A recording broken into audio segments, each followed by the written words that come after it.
Mam dla Was dzisiaj modne słowo. Grooming. Zanim posiadałam ryby, kojarzyło mi się ono z salonami spa dla psów, gdzie można zostawić psa. Jest on tam kąpany, czesany, czyszczony, ma obcinane pazurki. Ale co to słowo znaczy w akwarystyce?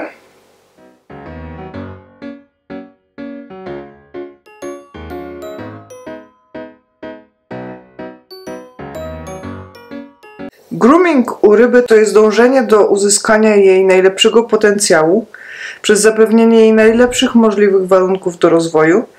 I ten potencjał, mówiąc potencjał, mam na myśli to, na co jej pozwala genetyka. I teraz omówię wszystkie te warunki, które mogą wpływać na wygląd i stan zdrowia ryby. Tak naprawdę grooming teraz będzie troszeczkę przykrywką do tego, żeby jeszcze raz podsumować w jednym filmie wszystkie elementy opieki, jakich potrzebują nasze welony. I jest to filmik zarówno dla początkujących, jak i średnio zaawansowanych. No więc jak opiekować się rybką, żeby była piękna? Po pierwsze, podmianki wody. Woda prawdopodobnie jest najważniejszym czynnikiem wpływającym na dobrostan ryb. Czasem nie wystarczą obserwacje ryb, żeby wiedzieć, że mamy idealne parametry pozwalające na pełny dobrostan ryb. I teraz tak, prawdopodobnie nie ma dwóch osób, które by hodowały swoje welony w dokładnie ten sam sposób.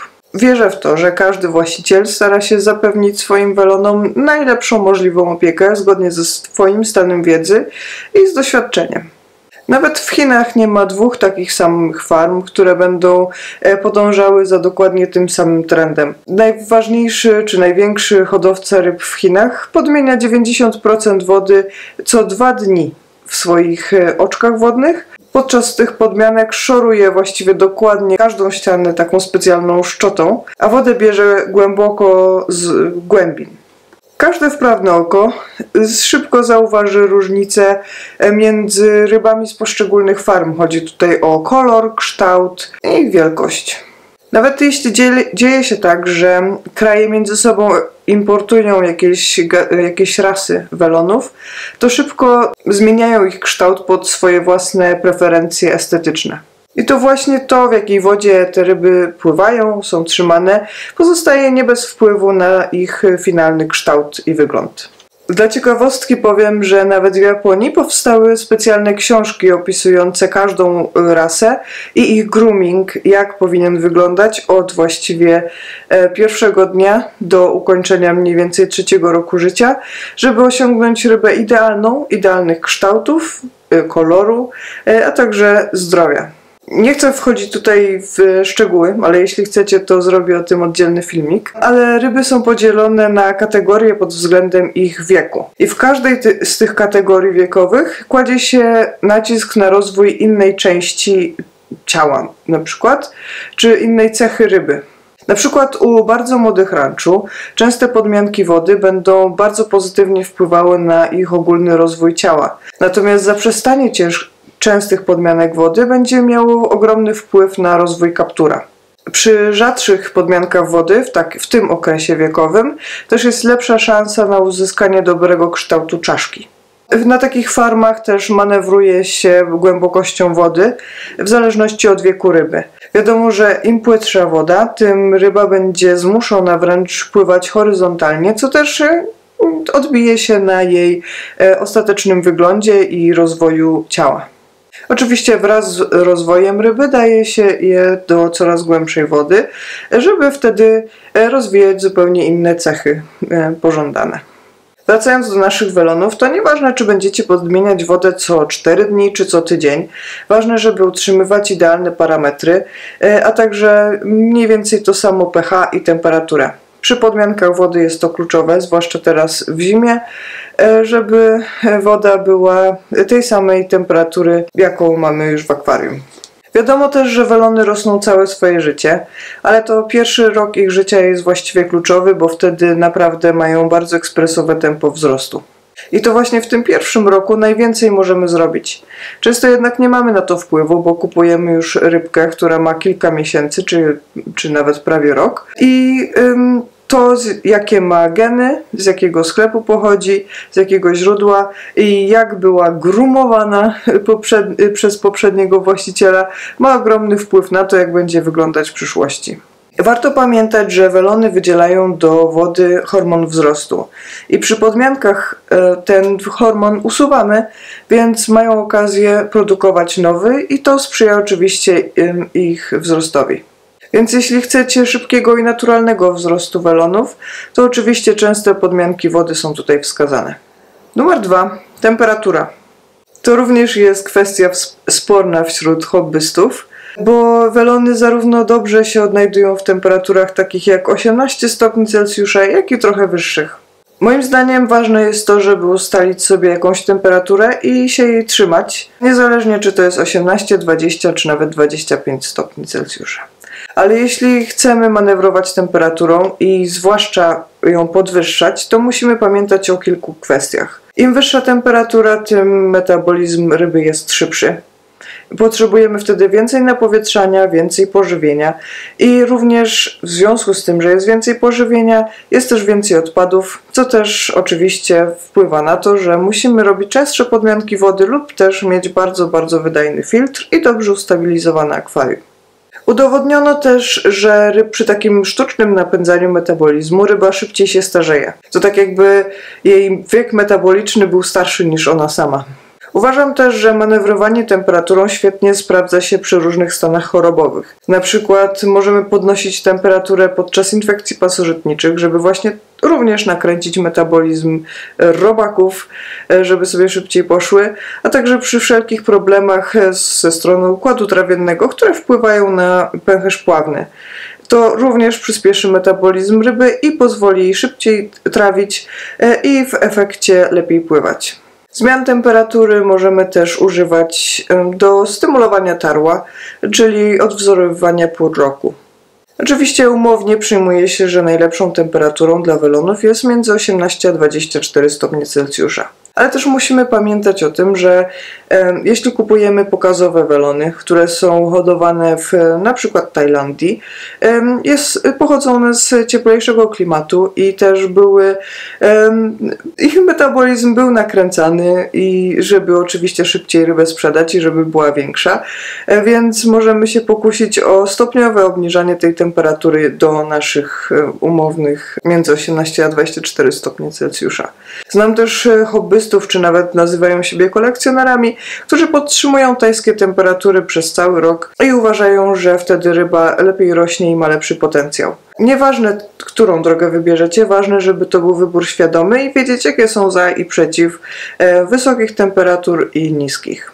Czy warto więc używać grzałki? Ja sama jej nie używam, bo zostawiam ją jako as z rękawa właśnie na stany chorobowe. Ale grzałka może się przydać, jeśli mamy na przykład bardzo duże wahania temperatury w ciągu doby, zwłaszcza w zimie, jeśli ktoś nie włącza ogrzewania przez cały czas, albo jeśli akwarium stoi blisko właśnie grzejnika w takiej sytuacji, gdzie na przykład grzejemy godzinę rano czy wieczorem, wtedy grzałka może się przydać, żeby trzymać stałą temperaturę. Chociaż jakby pomyśleć z drugiej strony, to ryby, które są zostawione w oczku wodnym, mają takie dobowe zmiany temperatury i potrafią się do tego dostosowywać.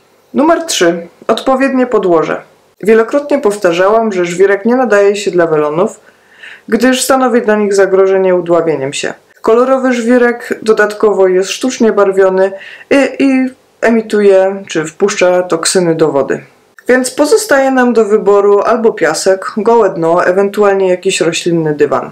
Robiłam już filmik o wadach i zaletach piasku i gołego dna, więc odsyłam Was do filmu powyżej. Ale taki wniosek mi się nasuwa, że piasek zapewnia welonom naturalną rozrywkę. One zachowują się tak jak w naturze, przeszukują cały czas dno. Daje im to jakąś stymulację i zajęcie na cały dzień, co też wpływa na to, że są mniej zestresowane. I im mniej stresu, tym lepszy system odpornościowy, a to z kolei daje im obronę przed chorobami. Z drugiej jednak strony mamy doświadczonych hodowców, którzy uważają, że mając piasek czy bardzo dużo roślin i ozdób w akwarium, spotykają się z częstszymi infekcjami. Piasek jest o wiele trudniejszy do wyczyszczenia i właściwie nie da się powiedzieć po podmiance wody, że piasek jest idealnie czysty. Zalegające pożywienie czy nawet odchody mogą doprowadzić do namnażania się złych bakterii i faktycznie powodować jakieś choroby. Tutaj znowu nie ma jednej odpowiedniej drogi. Każdy powinien podjąć decyzję sam, mając na uwadze to, że żwirek jednak nie jest najlepszym rozwiązaniem, a jakie rozwiązanie wybierzecie, to już oczywiście wasza indywidualna sprawa. Jeszcze tylko słówko o dywanie. Można sobie wyhodować taki dywan z glonów. No, oczywiście jest to dosyć pracochłonne, trzeba mieć do tego odpowiedni sprzęt i też nie ma gwarancji, że welony go nie zeżrą w przeciągu 2 dni. Numer 4. Filtracja. Z faktem, że welony potrzebują nadfiltracji, zgodzi się większość hodowców welonów. Ogólnie uważa się, że filtr powinien być na tyle wydajny, żeby mielić 10 razy całą wodę w akwarium na godzinę. Wybierając filtr, warto się skupić na takim, który będzie też zapewniał dodatkową powierzchnię, np. gąbki czy ceramika, do bytowania dobrych bakterii. Oraz też powinniśmy się skupić na tym, żeby nie powodował pralki w akwarium. Numer 5. Oświetlenie. Welony nie lubią mocnego i sztucznego światła w akwarium, a także nie mamy aż tylu roślin wymagających zwyczajowo, bo by zostały zżarte, w naszych akwariach, które by wymagały naprawdę mocnego światła, więc nie jest to dla nas element bardzo kluczowy, ale też musimy pamiętać o tym, żeby na pewno wyłączać światło w nocy, bo welony muszą się wyspać i to znowu wpływa na ich stres, dobrobyt, system odpornościowy. Nie powinno się nawet używać takich lampek nocnych typu niebieskie światło i tak dalej. Pamiętajmy też, że zbyt długie świecenie światłem może powodować wzrost glonów. Warto też dodać, że welony bardzo szybko rosną latem właśnie w oczkach wodnych wystawione na promieniowanie słoneczne i to też ma oczywiście wpływ na ich grooming, kolor, wzrost i tak dalej. Numer 6. Litraż. Przyjęliśmy polską normę litrażową, czyli 80 litrów dla pierwszego welona i 40 litrów dla każdego kolejnego. Oczywiście im większe akwarium, tym lepiej, bo więcej ewentualnych błędów może nam wybaczyć. Nie chodzi tutaj tylko i wyłącznie o przestrzeń do pływania i o to, że welony mogą osiągać naprawdę bardzo duże rozmiary, ale przede wszystkim pozwala zachowywać dobre parametry wody. Przy superfiltracji i częstych podmianach wody oraz przy bardzo dużym zbiorniku można te normy litrażowe trochę nagiąć. Ale to są raczej normy dla bardziej zaawansowanych osób, które wiedzą, jak przeprowadzić całą filtrację, żeby utrzymać w dalszym ciągu dobre parametry wody. Jednak początkującym zalecam trzymanie się do tych przynajmniej minimalnych norm litrażowych. Numer 7. Dobór obsady. Bardzo ważne dla zdrowia ryb jest zapewnienie im bezstresowych warunków. Tak naprawdę nic tak jak stres nie obniża ich odporności i znowu dochodzimy do punktu, że muszę powiedzieć, że to wtedy prowadzi do wielu chorób. W związku z tym welony, te ozdobne z 2 ogonami, powinno się hodować tylko i wyłącznie z welonami. Idealnie, w idealnym świecie powinno się łączyć rasy między sobą pod względem ich ograniczeń. Z kolei te gatunki bardziej standardowe, jednoogonowe można łączyć ze sobą, one są szybsze i świetnie się razem ze sobą odnajdują. Są to na przykład karaś ozdobny, szubunkin czy kometa. Nie powinno się łączyć welonów z innymi gatunkami ryb. Nawet jeśli u wujka Wieśka welony żyją już od 2 miesięcy ze skalarami i nikomu się jeszcze nic nie stało. Jeśli bardzo chcemy coś urozmaicić w naszym akwarium, możemy się pokusić o zakup kilku ślimaków, na przykład zeberek, które będą nam czyścić glony, ale też musimy przemyśleć tą sprawę, że ślimaki zarówno sprzątają, jak i brudzą, więc potrzebują kilku dodatkowych litrów dla siebie, żeby było łatwiej utrzymać dobre parametry wody. Przy wyborze ślimaków powinniśmy też zwrócić uwagę na ich wielkość, przynajmniej takie, żeby nie mieściły się do pyska welona. Numer 8. Dieta. Temat rzeka omawiany przeze mnie już kilka razy, także odsyłam do filmu na górze. W skrócie dieta powinna być zbilansowana, tonąca, dopasowana do wieku i potrzeby ryby. Welony oprócz pokarmów suchych można karmić również pokarmem żelowym, mrożonym, a także całą gamą warzyw i owoców. Dieta oczywiście odgrywa kluczową rolę w groomingu tych najmłodszych osobników, które to potrzebują dosyć sporo białka do prawidłowego wzrostu. Przy takim prawidłowym groomingu powinniśmy się skupić na tym, żeby rybka jednak przypakowała masę mięśniową niż obrosła tłuszczem. Dodatkowo dla lepszego wyeksponowania ryby w naszym akwarium możemy używać też produktów, które wzmacniają kolor ryby. Akurat ja u siebie zauważyłam strasznie duże zmiany po wprowadzeniu jedzenia żelowego i tutaj macie kilka zdjęć różnic w kolorach. Numer 9. Urozmaicanie życia. To również szczegółowo omówiony przeze mnie temat w filmiku powyżej. Nie mówię, żeby od razu grać z rybką w szachy, czy uczyć ją strzelać gole jak Ronaldo. Ale najważniejsze jest to, żeby zapewnić jej codzienną dawkę rozrywki, urozmaicenia czy też interakcji. Mając na uwadze fakt, że welony rozpoznają swojego właściciela, możemy bardzo łatwo motywować ich do interakcji z nami.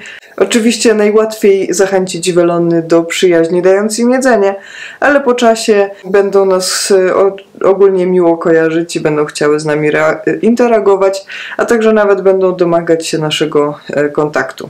Nawet te kilka minut dziennie, kilka czułych słówek może zmienić ich nastrój. Tak jak widzicie, nie ma jednej złotej rady, ani jednej drogi do celu. Rozumiem, że jesteśmy wszyscy hobbystami i każdy z nas może mieć inne zdanie na jakiś temat, więc specjalnie staram się powstrzymać od swoich komentarzy, jak ja groomuję swoje ryby, czy dążę do uzyskania ich pełnego potencjału, ale chętnie nagram o tym odcinek bardziej vlogowy i pokażę Wam swoją rutynę. Też warto zauważyć, że to nie tylko jeden czynnik, np. dieta czy podmianki wody, wpływa na ostateczny kształt ryby, ale wszystkie te procedury i całe to środowisko, które zapewnimy rybie, na pewno wróci do nas z nawiązką w postaci pięknej ryby, oczywiście mając na uwadze jej uwarunkowania genetyczne. Sama zauważam, że w swoim akwarium mam ryby z różnych miejsc. Niektóre są ze sklepu zoologicznego, inne są z bardzo dobrych farm i widzę, jakie są różnice w rozwoju, pomimo tego, że mają tą samą dietę, czy pływają w tej samej wodzie. W każdym razie cieszę się, że nagrałam ten odcinek, bo ten grooming to tylko taka przykrywka, żeby jeszcze raz opisać wszystkie te zabiegi, które powinniśmy robić na co dzień i na co zwracać uwagę, żeby zapewnić naszym welonom długie i szczęśliwe życie. To tyle na dzisiaj. Mam nadzieję, że Wam się podobało. Dajcie znać w komentarzach, jakimi Wy jesteście groomerami i jak zapewniacie swoim rybom optymalne warunki. Do zobaczenia w następnym odcinku.